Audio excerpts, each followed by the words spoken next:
This class is financial management. My name is Kirby Arcundiff. I have a Ph.D. from the University of Illinois at Urbana-Champaign. I'm a chartered financial analyst and a certified financial planner. I currently work as a chief economist and an adjunct professor of accounting and financial management.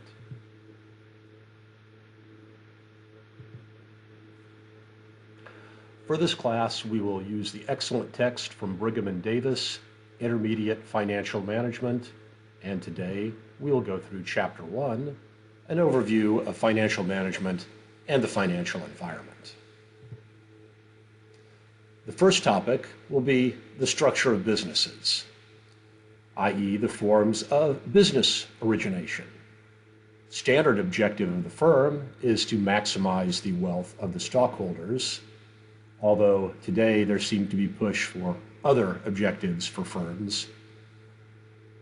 We will also look at how to determine the fundamental value of a firm, which is a very difficult thing to do, and we will study the different types of financial securities, different types of markets, and financial institutions. Corporate finance provides the skills managers need to identify and select the corporate strategies and individual projects that add value to their firm. We will study this throughout the semester and look at techniques like net present value, internal rate of return, and other ways of estimating whether new projects will be profitable or not. And we will also need to forecast the funding requirements of each of these types of investments and try and figure out the optimal way for a firm to finance itself, whether that be through stock, preferred stock, debt, bank loans, bonds, etc. The three major types of business organizations are a sole proprietorship, a partnership, and a corporation, and each of them has advantages and disadvantages. Sole proprietorships, of course, will tend to be the smallest, and corporations will tend to be the largest. The advantages of a sole proprietorship is it's very easy to form. There aren't a lot of regulations, although everything is regulated. You are not subject to corporate income taxes. Disadvantages has limited life. When the starter dies, it can go away. It has unlimited liability. If you are sued, they can take everything you have, whereas with a corporation, the individual stockholders cannot normally be sued for the liabilities of the corporation, which makes it easier to raise funds. Therefore, due to this unlimited liability, obviously it is difficult to raise capital to support growth.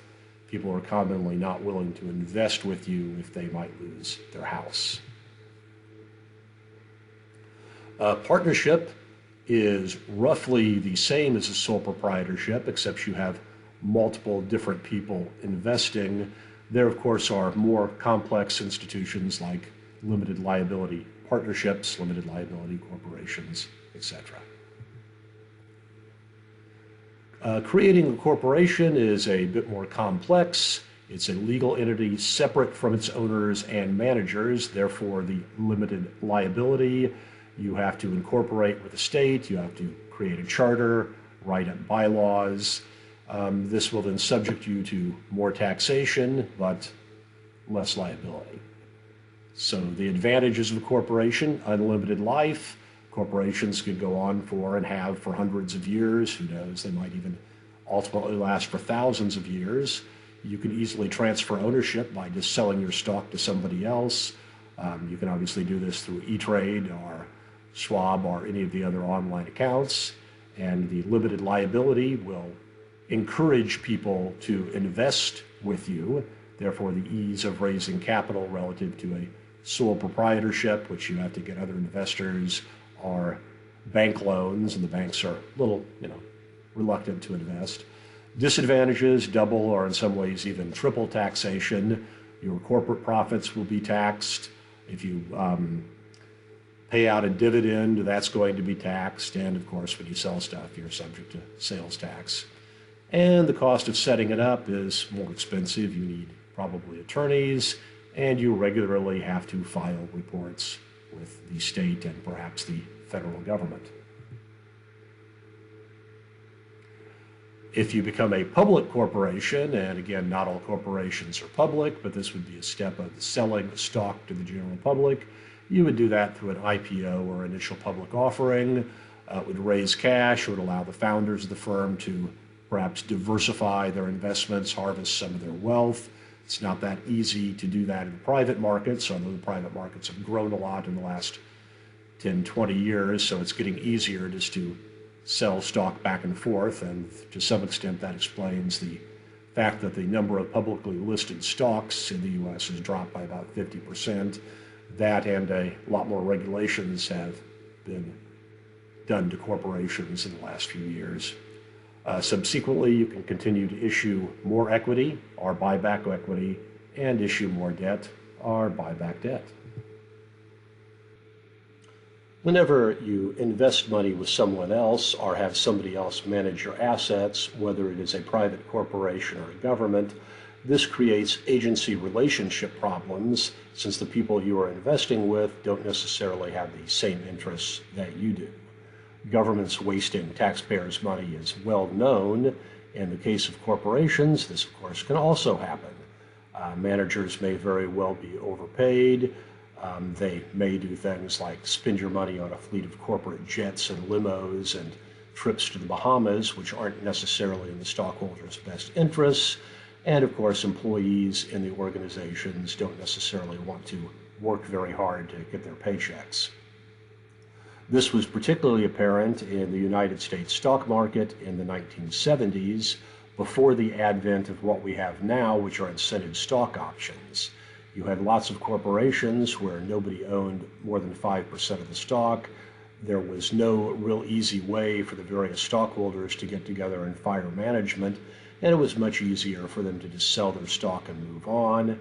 As a result, the U.S. stock market did very poorly.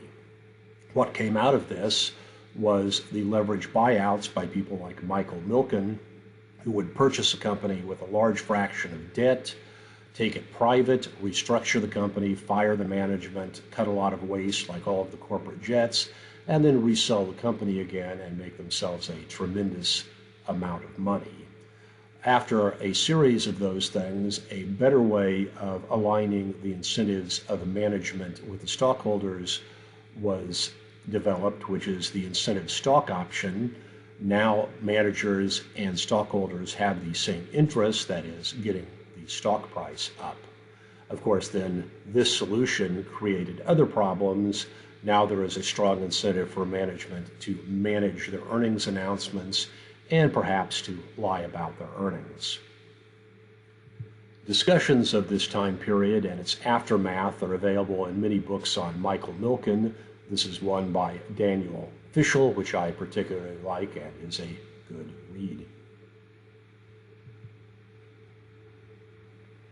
So the primary objective of management should be to have the best interests of the stockholders in mind and maximize stockholders' wealth within, of course, an ethical and legal framework.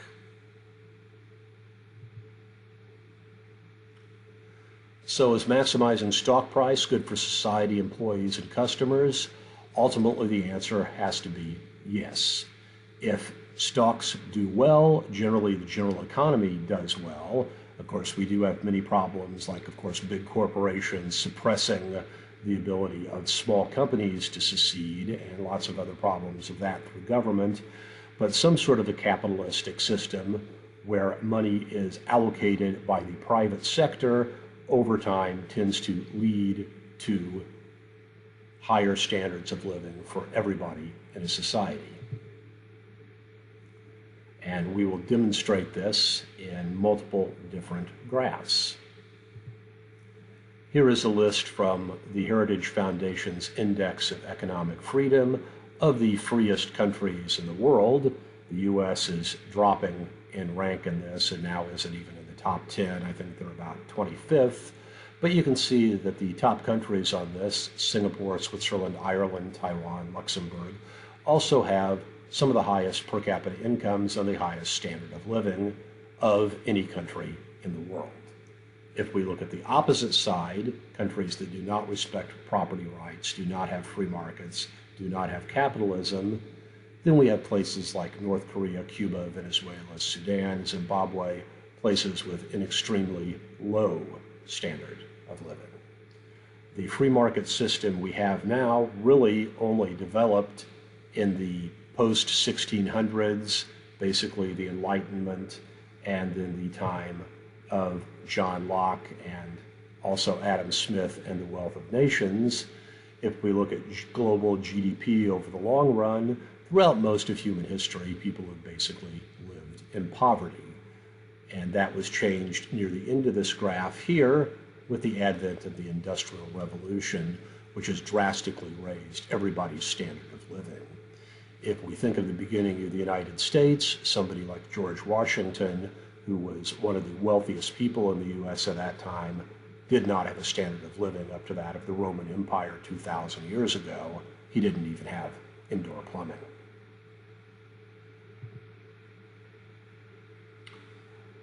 So how do we calculate the value of a company? What three aspects of cash flows affect an investment's value? Well, the amount of the expected cash flows, bigger is better, the timing of the cash flows, the sooner you get them, the better, and then some companies are more risky than others, so less risk is better. One of the calculations that we use to figure out the value of a company is free cash flows. This is not the only one. So free cash flow is defined as the sales revenues minus the operating costs, minus the operating taxes, minus required investments in operating capital. And this will leave then all of the funds that are available to distribution for all investors, not just stockholders, but also creditors. You will then have to discount the free cash flows by your cost of capital, and we will spend a lot of time on this in later chapters. The most common thing to use is the working average cost of capital. It's the average rate of return required by all the company's investors. It will be affected by the capital structure, i.e. how much debt you use versus how much equity versus how much preferred stock, and that will be affected by interest rates, the risk of the firm, and investors' attitude towards risk. All of these change over time. So the value of a firm, and this again would include both equity and debt, is the discounted sum to infinity of all of the free cash flows. The free cash flow a year from now divided by 1 plus this year's WACC, plus the free cash flow 2 years from now divided by 1 plus next year's WACC squared, etc., until you get a value. And then if you want the equity value, you would take this and subtract off the debt. And if you want the value of a share, you would then divide that by the number of shares outstanding. So all of these different things go into this calculation. It's obviously going to be a rough estimate. It is very difficult to really know what the cost of equity is going to be, what the firm's business risk is, etc.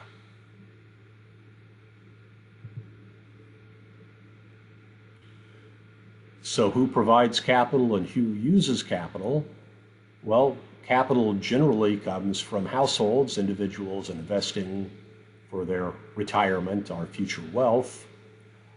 Who then uses that capital? Non-financial corporations, the biggest one now being Microsoft, Google, the magnificent, etc., and governments. Of course, the U.S. government has a tremendous amount of debt, so to some extent, governments compete with the private sector for capital. Financial corporations more act as intermediaries. They're slightly net borrowers, but almost break even. Basically, you invest with them and then they invest with someone else.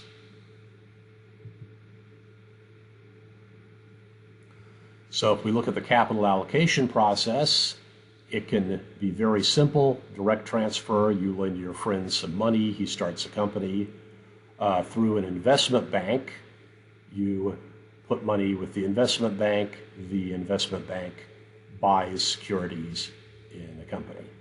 And in the United States, we now have separated out investment banks from commercial banks as a result of the Glass-Steagall post the era of the Great Depression, which we will discuss later in this series.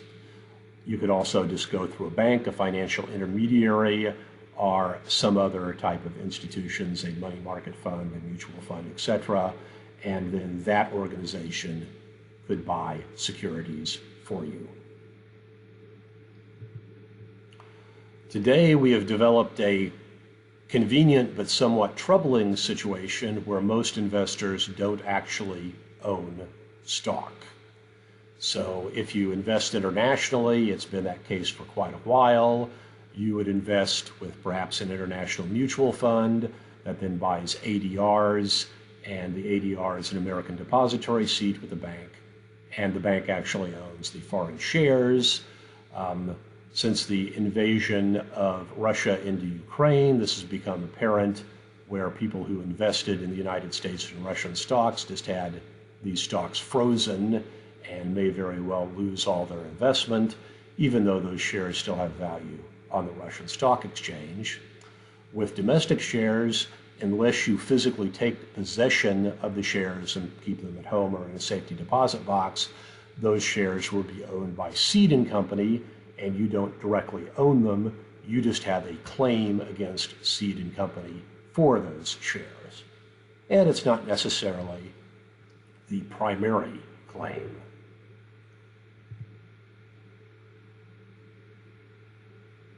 So examples of transfer from savers to borrowers, a direct transfer, a corporation issues commercial paper to an insurance company, the insurance company is buying the debt. Through an investment bank, for example, an IPO, PayPal goes public, people buy the shares, or a seasoned equity offering, a tech company decides to issue more shares for further expansion.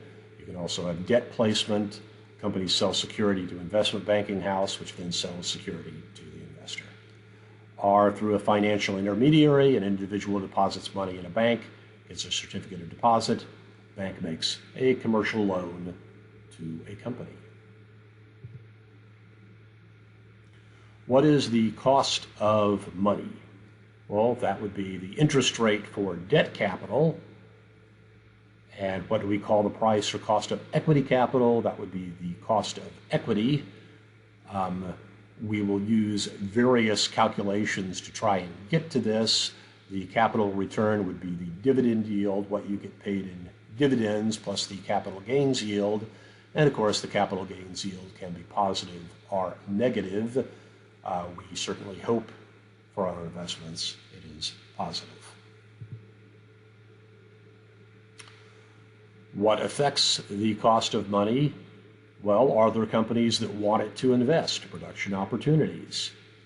Time preferences for consumption. Do people want to spend all their money now, or are they willing to wait for retirement?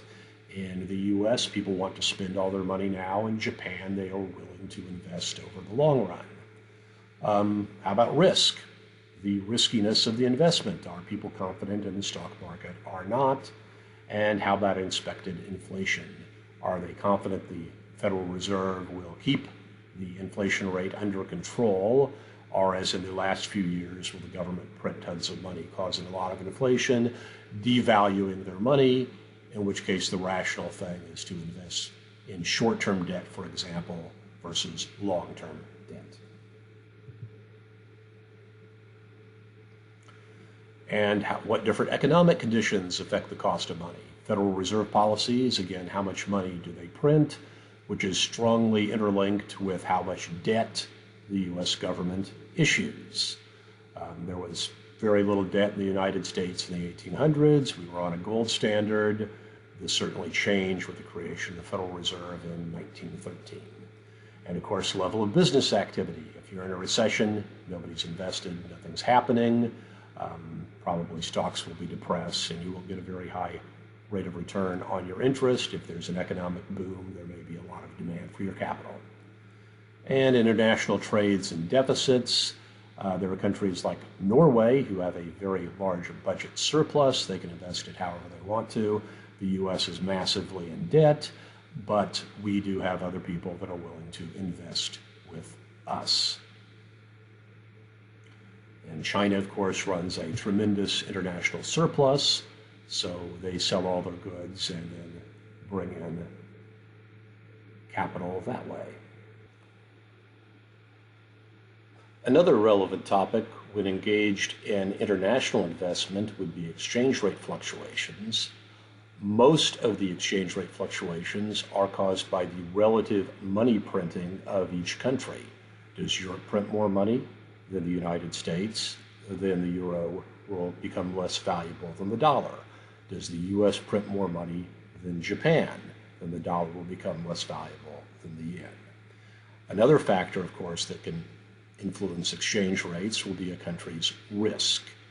Obviously, currencies in Ukraine or Israel right now are not going to be as valuable because those countries are in war, and it's very risky to invest in a country at war.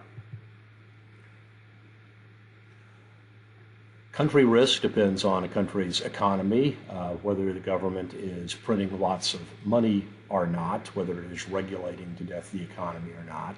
Again, looking at things like the Heritage Foundation's Index of Economic Freedom is a good idea. Political risk, are the government's going to change quickly? Is there going to be instability? Is there going to be war? Social environment, do the people hate capitalism? Are they moving towards a communist system or more towards a free market system? And the exchange rate risk, if you're investing in non-dollar denominated investments, obviously that is an issue. If you take a class in financial accounting, you will figure out how all of this is put together.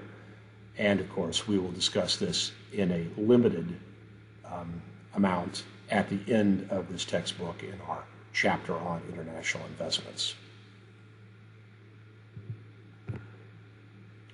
What different financial securities will we look at throughout this class on corporate finance? Well, we have short-term debt, which would be the money market category. T-bills or treasury bills are short-term debt of the federal government. CDs are short-term debt issued by banks. Eurodollars are US dollars, originally just invested in Europe, but now commonly the term is used for any dollars outside the United States, and those are relatively short-term investments, maybe 30 days, maybe up to 90 days. And Fed funds, which is the rate controlled by the Federal Reserve, the overnight lending rate. The other longer-term debt, well, you could have short-term private debt, which isn't listed here, commercial paper, and then you could have long-term debt. Treasury bonds are long-term government debt. Usually they say T-bonds are 10 to 30 years, T-notes are 1 to 10 years, and T-bills are under a year. Agency bonds, again, related to the federal government, but not direct. Freddie and Fannie Mae issues municipal bonds. That would be issues by states and municipalities, and then corporate bonds, long-term private debt. In the equity sector, we have common stock, the people that actually own a company, as opposed to preferred stock, which is sort of like subordinated debt. It pays a dividend. The company can not, I guess, pay the dividend and not have to declare bankruptcy. So it has features of both a debt instrument and an equity instrument. And then there are more complex instruments like derivatives. Options give you the right but not the obligation to buy or sell something. Futures, you agree to see something or buy something or sell something at a later date. And forward contracts, which are private futures that don't trade on the futures market. Leaps are very long-term options, and swaps are a combination of futures. Here are examples of typical rates of return. When this textbook was published in 2013, we basically had zero interest rate policies, and you can see everything was close to zero. T-bills at 0.11, commercial paper, which is short-term debt issued by companies, at 0.12, CDs 0.26, basically nothing. Since then, the Fed has raised interest rates back up, and most recently, T-bills are around 4.7, commercial paper 4.8, negotiable CDs 4.5, euro dollar deposits 3.1. Commercial loans, well, it's going to depend a lot on the riskiness of who is receiving the loan, but they are certainly going to be well above where they were 10 years ago. Other longer-term instruments, treasury notes and bonds, well, we have an inverted yield curve, so that isn't necessarily going to be higher than T-bills. List 4.7 here, mortgages around 7 have gone up quite a bit. Municipal bonds, strangely, haven't changed that much, although again, that will vary a lot with the riskiness of the municipality and whether there's a chance of them not paying you back. Corporate debt has gone up a little, but not as much as certainly the short-term instruments. And again, things like preferred stock vary a lot depending on the riskiness of the company. And, well, future expectations for the stock market. Over time, it's averaged around 7% plus inflation. Right now, we may be in a stock market bubble, and future stocks may not perform that well. Now let's examine some of the different types of financial institutions. The top are commercial banks and investment banks. Commercial banks take in deposits and make out loans, the ones you're more likely to deal with. Investment banks sell stocks, do IPOs of securities, do mergers and acquisitions. And before the Great Depression era, the two were combined. The Glass-Steagall Act is what split them up as a result of problems during the Great Depression that we will soon study. Other institutions, savings and loans, largely no longer exist because they all went bankrupt in the 90s. We will discuss that as well. But there are still mutual savings banks and credit unions. Life insurance companies take deposits just like other financial institutions, and they also take premiums from selling life insurance and then guarantee you a payment at your death, or pay things like annuities, which they also sell. There are mutual funds, which pool investments and buy stocks, and also exchange-traded funds. The difference between mutual funds and exchange-traded funds is the mutual funds only trade one time during the day. The exchange-traded funds you can trade throughout the day. Each of them is a pool of stocks. They can be open-ended, in which case they buy and sell stocks and actively managed, or they can be index funds in which they largely keep the same number of stocks throughout the year. Pension funds are largely now just government. People pay into them, or your employer pays into them throughout your life, and then they guarantee you a payment throughout your retirement. In past years, many companies offered pension funds, but they've largely switched to 401ks and 403bs. Pensions are heavily regulated by things like the ERISA statutes and are hard to manage. So most private corporations no longer do them, but your federal and state governments still do. And many federal and state employees retire with very nice pensions in their 50s. Hedge funds and private equity funds, more complex. You generally have to be an accredited investor, meaning having $1 million beyond your house to be allowed to invest in these. So they can be in many ways more risky than mutual funds, and they invest in more speculative and less developed companies which are not regulated by the SEC. As companies have become more and more regulated, particularly since the financial crisis, the number of stocks outstanding in the United States has dropped by around 50%, from 8,000 to around 4,000, and many of those companies now are staying in private hands to avoid all of those regulations. The origination of home mortgages would be individuals trying to borrow money to buy a house.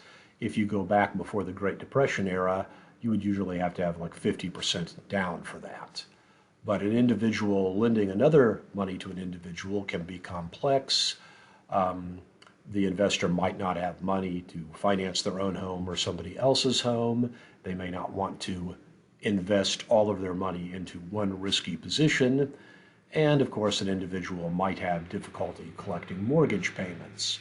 So savings and loans were developed, and so were banks, basically for the same purpose. Before securitization, an S&L would operate by largely taking deposits through passbook accounts that paid interest.